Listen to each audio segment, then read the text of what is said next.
common problems in my practice, and it's gotten worse in recent years. I've been in practice 27.5 years, and I can see the changes in my own professional lifetime. One of the biggest issues now is insomnia. Even people who aren't cancer patients always have anxiety, but even people who aren't cancer patients will come in with their biggest complaint is sleep. They haven't slept well in years. They can't fall asleep. They wake up in the middle of the night. And melatonin is produced in the pineal. It's a wonderful hormone that's derived from the amino acid tryptophan through serotonin. It's very complex, but it's a wonderful hormone that's basically the sleep hormone that sets the sleep cycle in humans, and it's really very, very critical. And one of the problems with EMFs that I found, and I believe this to be the case, seen some research, is that EMFs disrupt melatonin, which shouldn't be that surprising. You know, the pineal, which sits in the middle of the brain, is a very small gland, but that's where melatonin is produced. And it's very responsive to light. I mean, it actually operates based on light. When the sun sets, normally, you know, we're designed that when the sun sets, we should go to bed. The pineal starts pouring out melatonin, and melatonin has a sedating effect. Not only does it have a sedating effect, it has a documented anti-cancer effect. In fact, there are clinics in Europe, conventional clinics, that will use 40 up to 80 milligrams of melatonin a day. A normal dose for sleep might be 1 or 2 milligrams. They're using high-dose melatonin effectively to treat cancer. It not only has a cancer protective effect, which has been documented particularly for things like breast cancer, but it has an anti-cancer effect and is being used in treatment regimens for cancer. Now, one of the problems with EMFs is it disrupts the pineal. And again, it shouldn't be surprising because the pineal is light responsive. Light is an electromagnetic energy. That's what it is.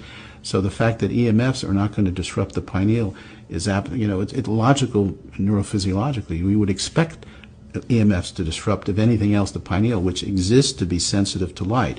As the rays of light decrease as night comes, the pineal turns on and sends off melatonin. Well, EMFs can mimic light. And the light that actually is, when the sun rises, we wake up because all light, whether it's synthetic, artificial, natural, or synthetic, gives off a blue wavelength. You can't see it, but all light has a blue wavelength that stimulates the wake-up center in the brain and shuts down melatonin. Now, blue light is an electromagnetic field. That's what it is. It's an electromagnetic energy. Although it's called blue, you can't even see it. EMFs work like blue light. And they basically directly stimulate the pineal like the blue wavelength and turn off the pineal, shut down melatonin production, and disrupt sleep. And people will sleep lightly, or I have patients that they'll sleep 2 hours a night. It's because they're not producing any melatonin. Why? Well, they were on their computer all night, which gives them from the light, the blue light, but also the EMF, which works like a blue light. And that will disrupt the pineal and the production of melatonin, and it's increasing their cancer risk. There's no question that low melatonin levels are associated with increased levels of cancer, particularly hormone-dependent cancers like breast or prostate cancer.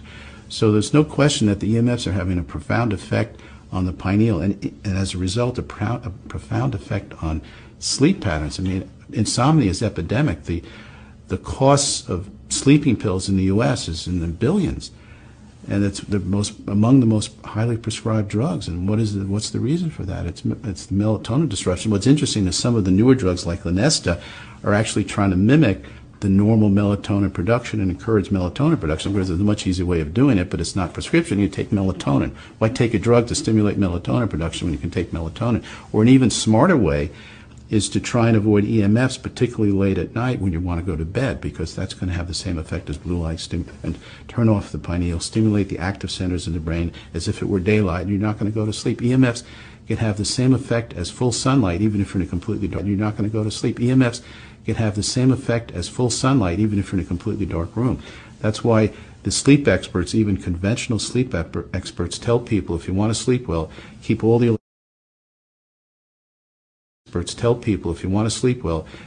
electricity out of your room. Even conventional sleep center specialists, who notoriously are 100 years behind everything, are starting to tell patients you got to have no computers in the room, no iPhone, you can't be on your iPhone. The reason is not only the blue light from the light of the screen, which will stimulate the active centers, but the EMFs work like a blue light and shut off the pineal, shut off melatonin.